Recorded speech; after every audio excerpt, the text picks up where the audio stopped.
নমস্কাৰ সকলোকে স্বাগতম জনাইছো আমাৰ অন্য এটা জব ইনফৰ্মেটিভ ভিডিঅ'লৈ। আজিৰ ভিডিঅ'টোত আপোনালোকৰ বাবে খুবেই এটা ভাল খবৰ লৈ আহিছো, কাৰণ সকলোৱে হয়তো গম পাইছে ফৰেষ্ট ডিপাৰ্টমেণ্টৰ ফালৰ পৰা আপোনালোকৰ বাবে নটিফিকেশ্যন ইতিমধ্যে মুকলি কৰি দিলে 16/1/2026 তাৰিখে। আৰু আমি ইয়াতে এই ৰিক্ৰুটমেণ্টৰ বিষয়ে সকলোখিনি ডিটেইলছ আলোচনা কৰিম। ইয়াতে আমি পোষ্টসমূহৰ আপোনালোকৰ সকলোখিনি ডিটেইলছ ইয়াতে আলোচনা কৰিম। অন্য এটা ভিডিঅ' চোৱাৰ কোনো প্ৰয়োজন নাথাকিব আৰু আপোনালোকে অফিচিয়েল নটিফিকেশ্যনখনো পঢ়াৰ কোনো দৰকাৰ নাথাকিব। যদি আপোনালোকে অধিক তথ্য একেবাৰে বেছিকৈ জানিব বিচাৰে তেনেহ'লে আপোনালোকে এডভাৰটাইজমেণ্ট ৰিড কৰি চাব পাৰে।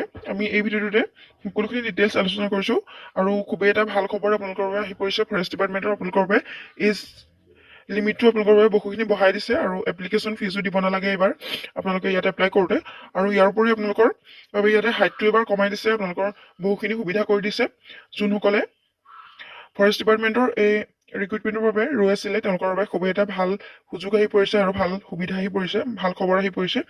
আপোনালোকে গতিকে ভিডিঅ'টো শেষলৈকে চাই থাকক। ইয়াতে বিভিন্ন ধৰণৰ পদ আপোনালোকে দেখিবলৈ পাব।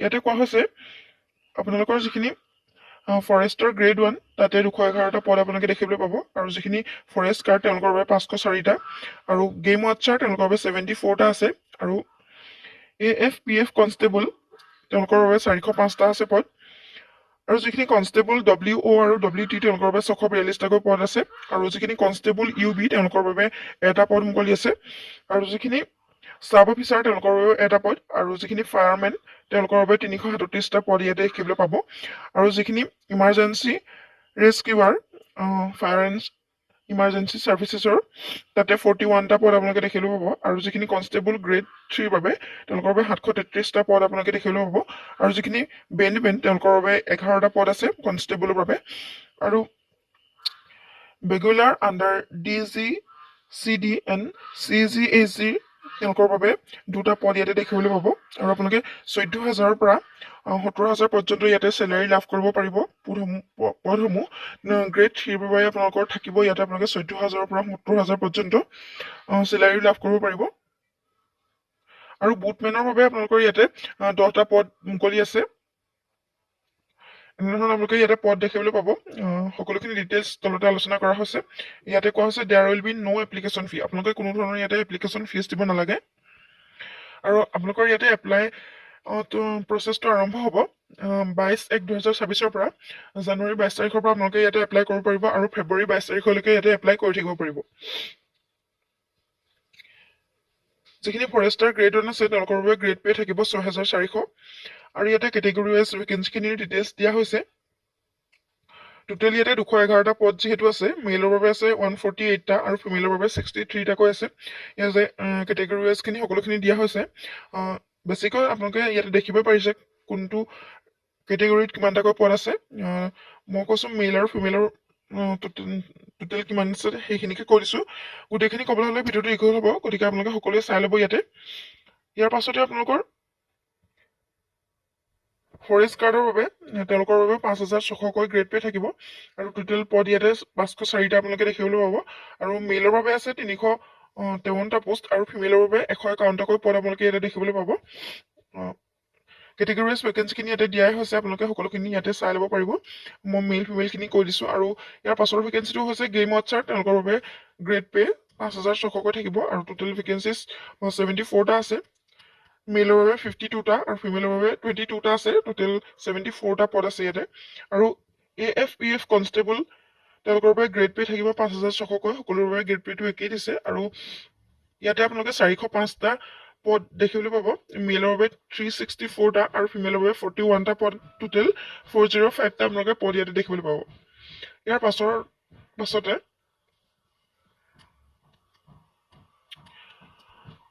কনষ্টেবল WO আৰু WT তেওঁলোকৰ বাবে গ্ৰেড পে 6,200 থাকিব, আৰু ইয়াতে টোটেল 642টা পদ আপোনালোকে দেখিবলৈ পাব, আৰু মেলৰ বাবে 310টা আৰু ফিমেলৰ বাবে 332টা পদ, টোটেল 642টা পদ ইয়াতে থাকিব।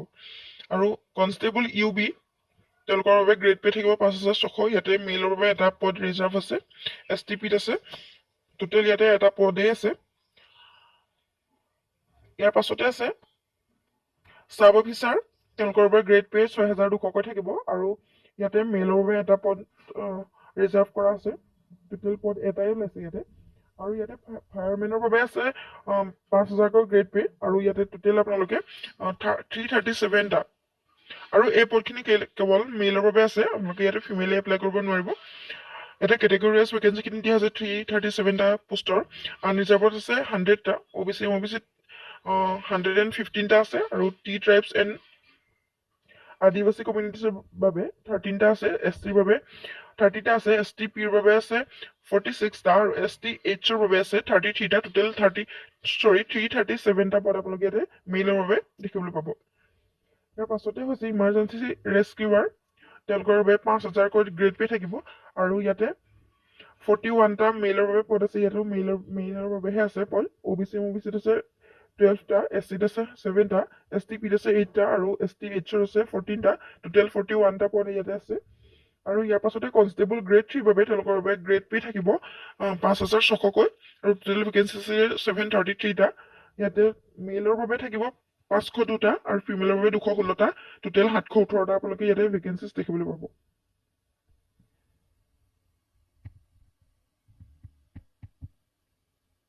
ইয়াতে কোৱা হৈছে reservation for ex servicemen for constable grade 3 irrespective of gender 15টা পোষ্ট ইয়াতে থাকিব এক্স চাৰ্ভিচমেনৰ বাবে আনৰিজাৰ্ভত 6টা অবিচিত 6টা এছ চিত এটা এছ টি পিত আছে এটা এছ টি এইচত আছে এটা টোটেল 15টা আপোনালোকৰ এক্স চাৰ্ভিচমেনৰ বাবে ৰিজাৰ্ভ থাকিব আৰু ইয়াতে বেনমেনৰ বাবে গ্ৰেড পে থাকিব 5,600কৈ আৰু ইয়াতে টোটেল 11টা পদ আছে মেইলৰ বাবে 8টা ফিমেলৰ বাবে 3টাকৈ টোটেল 11টা পদ আপোনালোকে দেখিবলৈ পাব আৰু যিখিনি ৰেগুলাৰৰ পদ আছে তেওঁলোকৰ বাবে 4,400 গ্ৰেড পে থাকিব আৰু মেইলৰ বাবে 2টা আছে ইয়াতে ফিমেলৰ বাবে ৰিজাৰ্ভেশ্যন নাই টোটেল 2টাহে পদ আপোনালোকে ইয়াতে মুকলি হৈছে আৰু বুটমেন তেওঁলোকৰ বাবে গ্ৰেড পে থাকিব 4,200কৈ আৰু ইয়াতে 10টা পদ আপোনালোকে দেখিবলৈ পাব এইখিনি অনলি মেইলৰ বাবেহে আছে আপোনালোকৰ ফিমেলৰ বাবে ইয়াতে বুটমেনৰ বাবে পদ নাই মাত্ৰ মেইলসকলেহে এপ্লাই কৰিব পাৰিব আনৰিজাৰ্ভত 5টা অবিচিত 2টা এছ চিত এটা এছ টি পিত আছে এটা আৰু এছ টি এইচত আছে এটা টোটেল 10টা পদ আপোনালোকে বুটমেনৰ বাবে এপ্লাই কৰিব পাৰিব আৰু এলিজিবিলিটি ক্ৰাইটেৰিয়াখিনি ইয়াতে দিয়া হৈছে আপোনালোক এজন ইণ্ডিয়ান চিটিজেন হ'ব লাগিব আৰু পাৰ্মানেণ্ট ৰেচিডেণ্ট অফ আছাম হ'ব লাগিব তেতিয়াহে আপোনালোকে এপ্লাই কৰিব পাৰিব অসমৰ বাহিৰৰ কেণ্ডিডেটে ইয়াতে এপ্লাই কৰিব নোৱাৰিব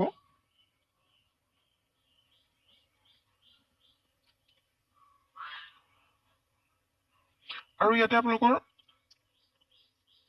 এমপ্লয়মেণ্ট এক্সচেঞ্জ কাৰ্ডটো থাকিব লাগিব যদি আপোনালোকে এতিয়ালৈকে এমপ্লয়মেণ্ট এক্সচেঞ্জ কাৰ্ডটো উলিওৱা নাই তেনেহ'লে উলিয়াই ল'ব আৰু যিসকলে ৰিনিউ কৰা নাই তেওঁলোকে ৰিনিউ কৰি ল'ব 3 বছৰ মূৰে ইয়াক ৰিনিউ কৰিবলৈ আহে আপোনালোকে যদি এতিয়ালৈকে ৰিনিউ কৰা নাই এইটো ৰিনিউ কৰি ল'ব তেতিয়াহে আপোনালোকে ইয়াতে এপ্লাই কৰিব পাৰিব নহ'লে আপোনালোকৰ বহুত প্ৰব্লেম হৈ যাব এপ্লাই কৰাৰ সময়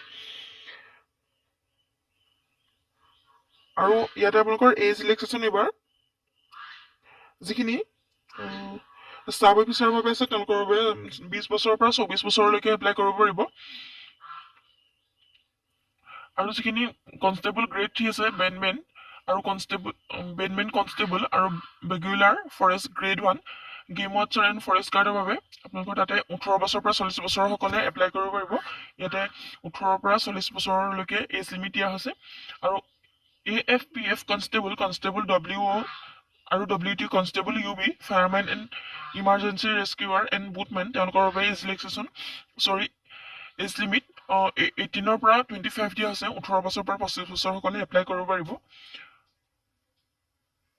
আৰু এজ ৰিলেক্সেশ্যনখিনি এনেকৈ দিয়া হৈছে STP আৰু STHৰ বাবে 5 বছৰকৈ ৰিলেক্সেশ্যন থাকিব আৰু OBCৰ বাবে 3 বছৰকৈ ৰিলেক্সেশ্যন থাকিব আৰু trained home guards who have served for a period of 3 years or more যিখিনি হোম গাৰ্ডছ আছে তেওঁলোকৰ বাবে এডিশ্যনেল 3 years ৰিলেক্সেশ্যন থাকিব আৰু এক্স চাৰ্ভিচমেনৰ বাবে এইকেইটা পোষ্টৰ বাবে দিয়া হৈছে আপোনালোকক forester grade 1 forest guard game watcher constable grade 3 constable bandmen and বাইগুলাৰ তেওঁলোকৰ বাবে এক্স চাৰ্ভিচমেনৰ ৰিলেক্সেশ্যন দিয়া হৈছে এডিশ্যনেল 2 years এনেদৰে আপোনালোকে এজ ৰিলেক্সেশ্যনসমূহ লাভ কৰিব পাৰিব আৰু ইয়াতে আপোনালোকে বেছিক আপোনাৰ মেট্ৰিকুলেশ্যন আপোনালোকে 10 পাছ কৰিলে ইয়াতে এপ্লাই কৰিব পাৰিব আৰু কেইটামান পদৰ বাবে আপোনালোকৰ ৰিলেটেড কোৱালিফিকেশ্যন লাগিব। ইয়াতে কৈ আছে ফৰেষ্টাৰ গ্ৰেড 1ৰ বাবে তাতে বেচেলৰ ডিগ্ৰী থাকিব লাগিব। আপোনালোকে যদি গ্ৰেজুৱেশ্যন লাভ কৰিছে তেতিয়াহ'লে আপোনালোকে ফৰেষ্টাৰ গ্ৰেড 1ৰ বাবে এপ্লাই কৰিব পাৰিব। আৰু চাব অফিচাৰ এণ্ড কনষ্টেবল ডব্লিউ আৰু WT ৰ বাবে আপোনালোকৰ HS পাছ হ'ব লাগিব। তাতে আপোনালোকে চায়েন্স ষ্ট্ৰীমৰ হ'ব লাগিব। ফিজিক্স, কেমেষ্ট্ৰি এণ্ড মেথামেটিক্স ছাবজেক্টকেইটা আপোনালোকৰ থাকিব লাগিব। তেতিয়াহে আপোনালোকে এই পদকেইটাৰ বাবে এলিজিবল হ'ব। আৰু ইয়াৰ পাছৰ পদকেইটা হৈছে ফায়াৰমেন এণ্ড ইমাৰ্জেঞ্চি ৰেস্কিউৱাৰ। তেওঁলোকৰ বাবে হায়াৰ ছেকেণ্ডেৰী পাছ হ'ব লাগিব চায়েন্স ষ্ট্ৰীমৰ পৰা। তেতিয়া আপোনালোক ইয়াতে এপ্লাই কৰিব পাৰিব। আৰু forest guard, game watcher and constable UB in APR তেওঁলোকৰ বাবে হায়াৰ ছেকেণ্ডেৰী পাছ হ'লে আপোনালোকে এপ্লাই কৰিব পাৰিব যিকোনো ষ্ট্ৰীমৰ পৰা। আৰু AFPF constable grade 3, বেণ্ডমেন, constable and regular তেওঁলোকৰ বাবে SSLC পাছ হ'লে আপোনালোকে এপ্লাই কৰিব পাৰিব। যিখিনিয়ে 10 পাছ কৰিছে তেওঁলোকে ইয়াতে এলিজিবল হ'ব। আৰু other mandatory qualification for constable grade 3, বেণ্ডমেন, constable and regular for applicants except ex servicemen. এইকেইটা পদৰ বাবে আপোনালোকে হোমগাৰ্ড চাৰ্টিফিকেট বা আপোনালোকৰ NCC চাৰ্টিফিকেট হ'লে আপোনালোকে এপ্লাই কৰিব পাৰিব। মানে constable grade 3, বেণ্ডমেন, constable and regular সেইকেইটা পদৰ বাবে আপোনালোকৰ হোমগাৰ্ড চাৰ্টিফিকেট বা NCC চাৰ্টিফিকেট থাকিব লাগিব। যিখন NCC চাৰ্টিফিকেট সেইখন হ'লে আপোনালোকে ইয়াতে এপ্লাই কৰিব পাৰিব। আৰু বেণ্ডমেন কনষ্টেবলৰ বাবে প্ৰফিচিয়েঞ্চি ইন স্পেচিফিক ইনষ্ট্ৰুমেণ্ট দিয়া হৈছে। স্নেয়াৰ ড্ৰামছ, টেনৰ ড্ৰামছ এণ্ড বাছ ড্ৰাম এটচেট্ৰা। আৰু আপোনালোকৰ এইখিনি বিভিন্ন ধৰণৰ ইয়াতে কোৱালিফিকেশ্যন বিচাৰিছে। আপোনালোকে এইকেইটা কোৱালিফিকেশ্যন হ'লে এই পদকেইটাৰ বাবে এপ্লাই কৰিব পাৰিব। আৰু ইয়াৰ পাছতে আপোনালোকৰ ফিজিকেল ষ্টেণ্ডাৰ্ডছৰ কথা দিয়া হৈছে।